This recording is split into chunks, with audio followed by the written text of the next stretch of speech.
방금 읽으셨던 고린도전서 10장 23절에서 33절 말씀의 핵심 구절을 꼽으라면 아마 31절을 꼽을 수 있을 것 같습니다. 그러므로 여러분은 먹든지 마시든지 무슨 일을 하든지 모든 것을 하나님의 영광을 위하여 하십시오. 아멘. 여러분, 모든 것을 하나님의 영광을 위하여 하시는 우리 익수소 가족들 될 수 있기를 축복합니다. 우리는 하나님께 영광을 돌리기 위해서 창조되었죠. 우리는 하나님을 기쁘시게 하기 위해서 창조된 주님의 작품입니다. 이것은 이사야서의 기록이죠. 이사야서 43장 7절 말씀 제가 들려드릴게요. 나의 이름을 부르는 나의 백성, 나에게 영광을 돌리라고 창조한 사람들, 내가 빚어 만든 사람들을 모두 오게 하여라 말씀하셨고요. 이사야 60장 21절, 너의 백성이 모두 시민권을 얻고 땅을 영원히 차지할 것이다. 그들은 주님께서 심으신 나무다. 주님의 영광을 나타내라고 만든 주님의 작품이다. 아멘. 우리 모두는 주님의 작품 중에도 우리 많이 들으셨겠지만 마스터피스라고 하죠. 걸작품. 근데 왜 이 걸작품으로 우리를 만들어 놨는가? 주님의 영광을 나타내라고. 이것이 성경의 말씀입니다. 하나님께 영광을 돌린다라는 것은 무엇일까? 다른 말로 하면 하나님의 영광을 세상에 드러내는 것, 나타내는 것이다 라는 것이죠. 그러므로 우리의 말과 행동이 하나님의 영광을 이 세상에 드러내고 나타내는 것이라면 어떻게 해야 되겠습니까? 열심히 해야 되겠죠. 부지런히 해야 되겠죠. 그리고 꾸준히 해야 할 것입니다. 그런데 반대로 우리의 말과 행동이 하나님의 영광을 세상에 나타내는 것을 방해하는 것이라면, 가리우는 것이라면, 조금이라도 가리운 것이라고 생각한다면 어떻게 해야 할까요? 하지 말아야죠. 하고 있다면 중단해야 합니다. 멀리해야 합니다. 떠나보내야 합니다. 이것이 하나님께 영광을 돌리기 위해서 창조된 주님의 걸작품으로서의 마땅한 도리일 것입니다. 우리는 묻고 답하며 살아야 합니다. 내가 하는 이 말, 하나님께 영광이 되는 것인가? 내가 하는 이 행동, 하나님의 영광을 이 세상에 나타내는 것이 맞는가? 라고 묻고 답하며 살아야 할 것입니다. 이게 제가 굉장히 강렬한 기억으로 남아서 아주 자주는 아니지만 가끔 이 말씀과 연관해 가지고 꼭 이렇게 들려드리는 말씀인데, 그것은 제가 한참 청년 때 20대 초반 때 말씀드린 것처럼 그때 한국의 경배와 찬양이라는 것이 정말 불길처럼 타오르던 그런 시대였습니다. 저 같은 젊은이들이 여러 찬양과 경배와 찬양 집회를 찾아다니면서 그냥 수천 명, 많게는 수만 명이 함께 춤추며 뛰며 눈물 콧물 쏟으며 찬양했던 그런 시대였습니다. 저도 마찬가지로 이제 그 가까운 지역의 큰 교회 가서 함께 이제 목요일마다 거기 이제 목요 찬양이라고 해가지고 있었는데요. 거기 보면 정말 수천 명이 화려한 조명에 훌륭한 프로페셔널한 세션들의 연주에, 그리고 무엇보다도 아주 영적인 한 목사님의 인도 따라서 빠르기도 하고 느리기도 하고 크게도 부르고 작게도 부르고 허밍도 부르고 악기가 멈추고 목소리는 부르고 그냥 형제자매 번갈아면서 부르고 하여튼 한 2시간을 어떻게 그 시간이 지난지 모르게 찬양하고 정말 우리가 은혜 받았다는 표현 많이 쓰잖아요. 정확하게 어떤 표현인지는 여러 가지로 또 얘기할 수 있을 것 같은데, 아무튼 엄청 은혜를 받고, 그래서 그것이 보통 이제 7시부터 시작되는데 9시 반까지 이어지거든요. 그러면 이제 집회가 끝나면 그 교회 그 도로는 어떻게 되겠습니까? 온통 그냥 정말 은혜 받은 청년들로 그냥 넘쳐나죠. 이 횡단보도 저 횡단보도. 그런데 참 재미난 것은, 이걸 재미나다고 해야 될 맞나? 그 교회가 있는 지역이 약간 그 유흥 지역이에요. 이렇게 식당도 많고 술집도 많고. 네, 이렇게 이제 버스를 타려고 이렇게 가다 보면 이제 어쩔 수 없이 이제 그 골목 앞을 지나게 되는데, 예, 어떤 일이 있었겠어요? 그 술집마다 아까 두 손 들고 찬양하고 막 눈물 콧물 쏟았던, 다는 아니겠지만 많은 젊은이들이 거기 가서 이렇게 잔을 이렇게 기울이고 있는 모습들, 거기서 이렇게 웃고 떠들고 하는 모습들, 그게 저한테 굉장히 충격이었어요. 그래서 남았어요. 그 어떤 그 엄청난 모습, 한 그 큰 예배당이라는 공간에서는 막 뛰며 울고불고 막 찬양하고 경배했던 그 젊은이들이 그 전을 벗어난 세상 속으로 들어가서는 뭐 퇴근 후에 온 직장인들이나 또 일반 믿지 않는 젊은이들과는 전혀 구별되지 않는 그 세상 속으로 쑥 그냥 들어가 버려서 그 동화되는 그런 모습들이 굉장히 충격이었죠. 그 기억에 많이 남아요.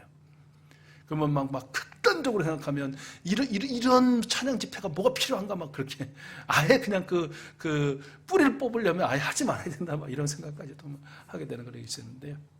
근데 꼭 거기에 있었던 그 시대, 그 시간, 그 자리에 있었던 젊은이들만이 아니라는 것이죠. 저도 물론 마찬가지고. 이 땅을 그리스도인이라고 그다음에 또는 뭐 성도라고 또는 교인이라고 이름을 받고 명칭을 수여받은 사람들의 어떻게 보면 많은 다수가 구별되고 다른 그 시간과 공간에서의 모습과 그것을 벗어난 세상에서의 그런 삶의 모습들, 굳이 그런 술을 먹는다든지 뭐 유흥을 즐기는 모습이 아니더라도 매우 모순된 그런 삶을 살아가는 것을 우리가 보게 된다는 것이죠. 그것이 왜 그럴까? 그 중에 하나를 이유로 꼽으라면 묻지 않는 것 같아요. 묻지 않고 사는 것 같아요. 나는 하나님께서 하나님께 영광을 돌리라고 이 세상에 하나님의 영광을 비추며 나타내라고 빚어주신 주님의 걸작품이다 라는 것 잘 확인하지 않는 것 같고요. 그리고 나의 이 말이 정말 우리 하나님께서 기뻐하시는 말일까? 나의 행동이 우리 하나님의 영광을 그 사람에게 또는 이 세상에 나타내는 것이 맞는 것일까? 이러한 물음이 없는 삶, 그 결과가 아닌가라는 생각이 들어요. 그래서 오늘 다시 한번 그러지 않으실 우리 이수수 가족들에게 다시 한번 오늘 말씀을 통해서 하나님의 영광, 하나님의 그 아름다우심을 이 세상에 나타내는 삶, 세 가지의 삶의 모습을 좀 나누고 기도하고 싶습니다. 첫 번째, 무엇이 우리 하나님의 영광을 드러내는 삶이냐? 그것은 바로 절제의 삶이다 라고 말씀해 주고 계신데요. 우리 23절 말씀 우리 화면 보시고 다시 한번 읽어보겠습니다. 같이 읽겠습니다. 시작. 모든 것이 다 허용된다고 사람들은 말하지만 모든 것이 다 유익한 것은 아닙니다. 모든 것이 다 허용된다고 사람들은 말하지만 모든 것이 다 덕을 세우는 일은 아닙니다. 그랬습니다. 이 고린도전서 내용 쭉 우리가 살펴보면서 반복적으로 들려주시는 것은 무엇입니까? 모든 것이 다 허용된다고 주장하면서 주변 사람들은 전혀 아랑곳하지 않고 제 마음대로 말하고 제 뜻대로 행동하는 사람은 자유인이 아니다라고 했습니다. 그 사람은 방종인, 방종자라고 했습니다. 그러나 얼마든지 모든 일을 할 수 있고 제 뜻대로 마음껏 펼쳐낼 수 있는 그런 자유를 가지고 있지만, 그러나 나의 이 말과 행동이 다른 사람에게 유익이 될까? 나의 이 말과 행동이 공동체의 덕을 세우는 일인가를 먼저 생각하고 행동하는 사람, 바로 그 사람이 주님 안에서의 참된 자유인이고 그 사람의 삶이 절제의 삶을 사는 사람이다 라는 것, 오늘 말씀해 주고 계셔요. 쭉 아까 말씀해 드리고 있지만 우상제물과 관련된 말씀이죠. 나는 정말 주님 안에서 자유인이기 때문에, 그리고 이 세상에 존재하는 모든 음식은 다 주님이 우리를 위해 주신 것인데 그걸 뭘 두려워하고 그걸 뭘 어려워하느냐. 뭐든지 먹고 마실 수 있는 주님 안에서 자유인이지만 그러나 내가 무엇을 먹고 무엇을 마시는 것 때문에 믿음이 연약한 사람이 시험에 빠질 수 있다든지 그가 교회 공동체를 떠날 그런 빌미가 제공된다고 하면 나는 마시지 않겠다, 먹지 않겠다, 심지어 내가 죽어도 죽기까지 그 음식 입에 대지 않겠다라고 바울이 얘기했잖아요. 바로 그것이죠. 그 다짐, 그 헌신의 삶의 모습이 절제의 삶의 모범이다라고 할 수 있을 것 같습니다. 나 같으면 당연히 했을 말이에요. 누가 봐도. 또 누가 봐도 나 같으면 당연히 했을 행동이에요. 그런데 무엇입니까? 예수를 믿는다고 하는 저희는 말하지 않는구나. 행동하지 않는구나. 대부분의 사람들이 제 할 말 다 하고 살려고 하고 제 하고 싶은 대로 다 하려고 하는데 저희는 참 다르네. 저희는 참 다르네. 누군가가 우리를 보며 이런 생각을 하게 되었다면 그것이 아무것도 아닌 것이 아니라 하나님의 영광을 이 세상에 드러내는 그 멋진 절제의 삶이다라고 말씀해 주고 계시는 것입니다. 주님 안에서 자유한 사람으로 사시는 우리 익수수 가족들, 참으로 나의 말과 행동이 다른 사람의 유익이 되는지 공동체에 덕을 세우는 일인지를 생각하고 말하고 행동하는 그런 절제의 삶을 사셔서 우리 하나님께 영광을 돌리시는, 이 세상에 하나님의 영광을 널리 드러내시는 우리 귀한 분들 되실 수 있기를 축복합니다. 두 번째는 걸림돌이 되지 않는 삶이에요. 첫째가 절제의 삶이라면 두 번째는 걸림돌이 되지 않는 삶. 우리 32절 우리 화면 보시고요. 같이 읽겠습니다. 시작. 여러분은 유다의 사람에게도 그리스 사람에게도 하나님의 교회에도 걸림돌이 되지 마십시오. 걸림돌이 되지 말아야 할 세 부류의 사람들이 나오죠. 세 그룹의 사람들. 첫째는 유대인 사람이에요. 유대 사람은 어떤 사람일까요? 오늘날로 말하면 나랑 잘 맞는 사람이에요. 나랑 짝짝꿍이 잘 맞는 사람. 코드가 맞는다고 하죠. 그죠? 뭐 젊은 사람들은 뭐 티키타카가 잘 된다라고 표현하는데 그런 사람이에요. 나하고 비슷한 수준과 또 비슷한 생각과 또 비슷한 방식을 가진 사람이에요. 좋게 지내는 사람. 반대로 그리스 사람은 누굴까요? 완전히 반대겠죠. 나랑 잘 안 맞는 사람이에요. 태생적으로도 안 맞아. 지내고 보면 말도 다르고 생각도 다르고 뭐 어떤 행동도 다르고 아무튼지 간에 모든 면에서 나하고 다른 사람이라고 할 수 있어요. 하나님의 교회는 교회 공동체이겠죠. 당연히. 그런데 그 교회 공동체 중에도 특별히 그 공동체 안에서 믿음이 약한 사람들을 의미하는 것이죠. 그러니까 우리가 걸림돌이 되지 말아야 할 대상은 나랑 잘 맞는 사람에게도 되지 말아야 하고 나하고 참 안 맞는 사람에게도 되지 말아야 하고 우리 교회 공동체 특별히 믿음이 약한 사람에게도 되지 말아야 한다라는 그것이 굉장히 소극적이긴 하지만 우리 하나님의 영광을 드러내는 일이다라고 말씀해 주고 있는 거예요. 우리 참 좀 못된 면이 있죠. 못된 좀 심보가 우리에게는 좀 있습니다. 뭐예요? 나하고 잘 맞는 사람에게는 속된 말로 간이고 쓸개도 다 내어줄 것처럼 그렇게 삽니다. 간 쓸개 내주면서 야 내가 간 쓸개 내주니까 너 간 쓸개 내놔 이러지 않습니다. 그냥 먼저 무조건적으로 그렇게 대해요. 그런데 잘 안 맞는 사람 있죠. 잘 안 맞는 사람. 반대로 어떻게 해요? 그 사람의 관계 쓸개를 빼먹으려고 하는 같은 그런 느낌. 우리가 태클을 건다고 하잖아요. 무슨 말 한마디도 왜 이렇게 냉랭하게 하고 어떤 행동을 할 때 그가 좀 무시받는다라는 그런 어떤 그 감정을 느끼도록 하게 되는 것이 저희들인 것 같아요. 또 비난하기도 하고 또 믿음이 약한 사람을 대할 때는 그에 맞게 좀 해주면 좋은데 어떻게 이제 그런 말 있잖아요. 강하게 키워야 된다. 그 잘못된 적용인 것 같은데 막 이렇게 얘기해. 믿음이 강한 사람도 감당하지 못할 정도로 센 표현, 강한 주장을 하면서 그렇게 얘기하죠. 이 정도 이겨줘야, 이 정도 버텨줘야 믿음이 있다고 할 수 있지. 뭐 이렇게 이제 자기 편에서의 재단을 하게 되는 것도 경우도 그렇게 있는 것 같아요. 그런데요, 잘 아시는 것처럼 마태, 마가, 누가 공이 기록이 되어 있는데 예수님께서 제자들에게 한번 이렇게 말씀하시죠. 어떻게 말씀하시냐면 어떤 사람을 걸려 넘어지게 하는 그렇게 이제 걸려 넘어지게 한다는 말은 죄를 짓게 한다는 말과 같은 의미거든요. 어떤 사람을 걸려 넘어지게 하는 일들이 생기지 않을 수는 없다. 그게 무슨 말이에요? 그게 생길 수 있다는 말이거든요. 그러니까 예수님도 우리의 죄성, 우리의 약함을 아시는 말씀이죠. 어떻게 우리가 한 사람도 마음이 어렵지 않게 한 사람도에게도 걸림돌이 없는 그런 삶을 살겠어요. 내가 그렇게 노력을 해도 누군가에게는 되겠죠. 그렇죠? 그런데 예수님이 이어서 하시는 말씀이 있잖아요. 기억하시죠? 사람을 걸려 넘어지게 하는 일이 없을 수는 없으나 그렇기 때문에 내가 이해한다. 그렇기 때문에 내가 용납한다. 한두 번은 내가 용서한다. 이러지 않으시고요. 뭐라고 말씀하시냐면 그러한 일들을 일으키는 사람에게는 화가 있다. 이렇게 말씀하세요.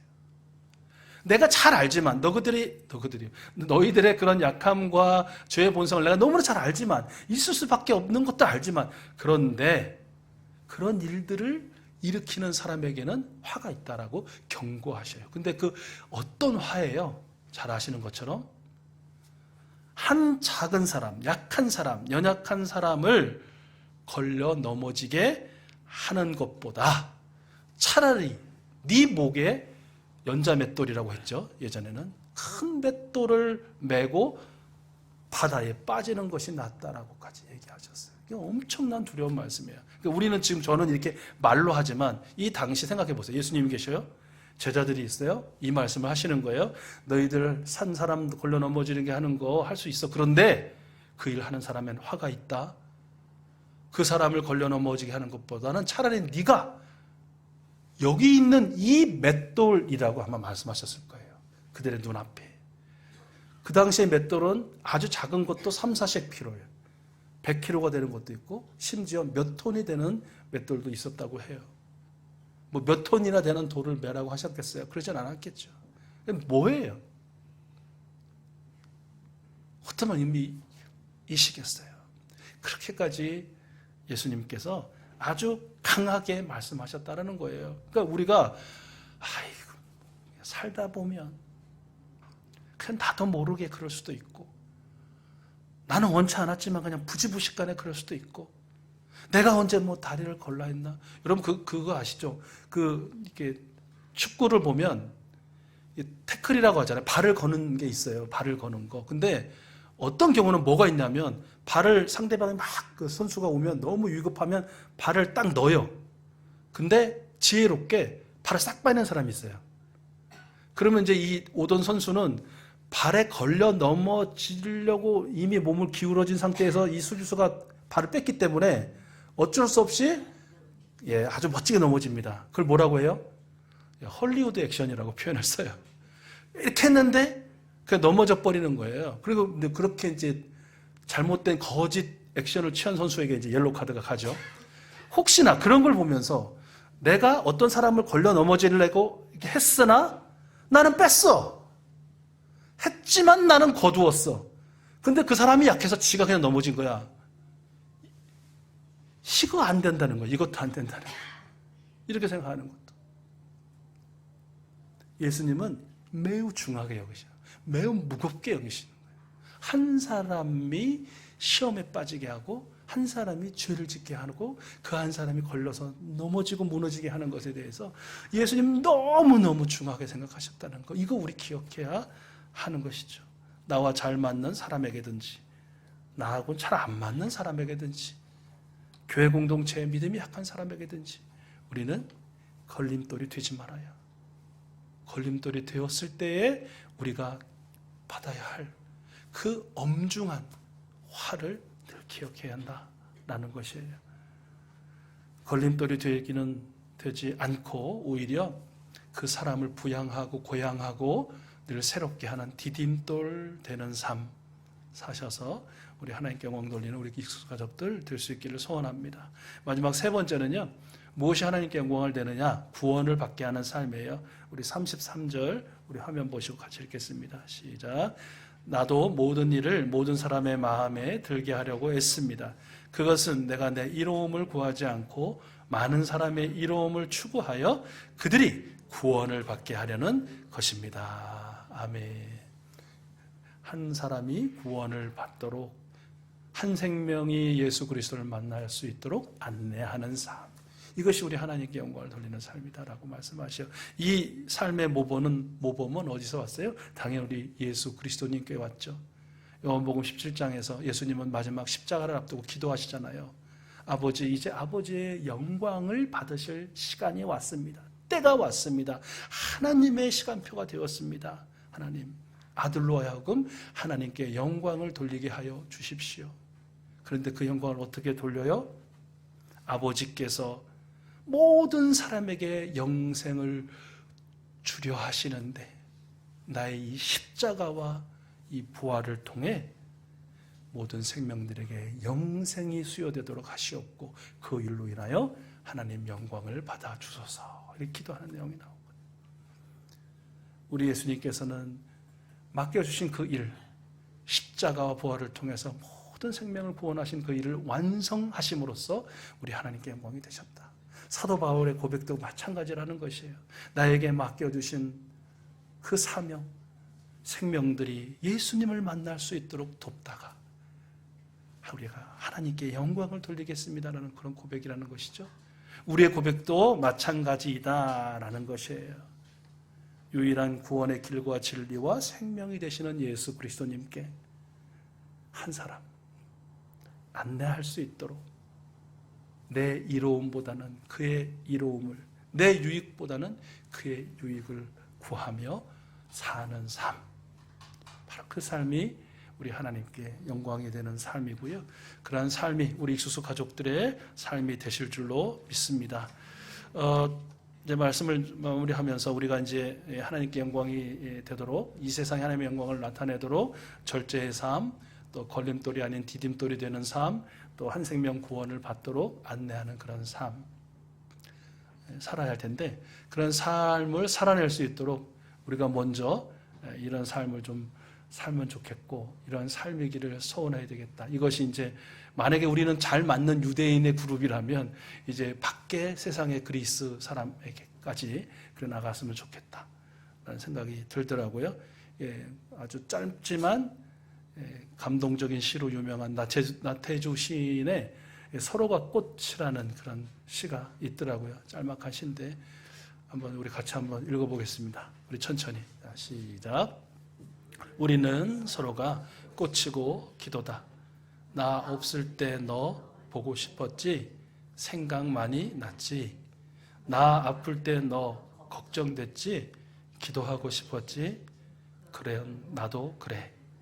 우리는 서로가 기도이고 꽃이다. 우리 다시 한번 좀, 그러니까 이런 말을 이렇게 주고받을 수 있는 게 우리 목장의 목원들이었으면 좋겠고, 우리 가족들이었으면 좋겠고, 우리 교우들이었으면 좋겠고, 우리 이웃이면 좋겠고, 친구이면 좋겠고, 새롭게 만나는 사람, 얼마간의 그런 관계 속에서도 그런 사람이었으면 좋겠고, 우리가 서로가 서로에게 하나님의 영광을 드러내고 나타내는 그런 존재들이었으면 좋겠다 싶어서 우리 다시 한번 같이 읽겠습니다. 시작.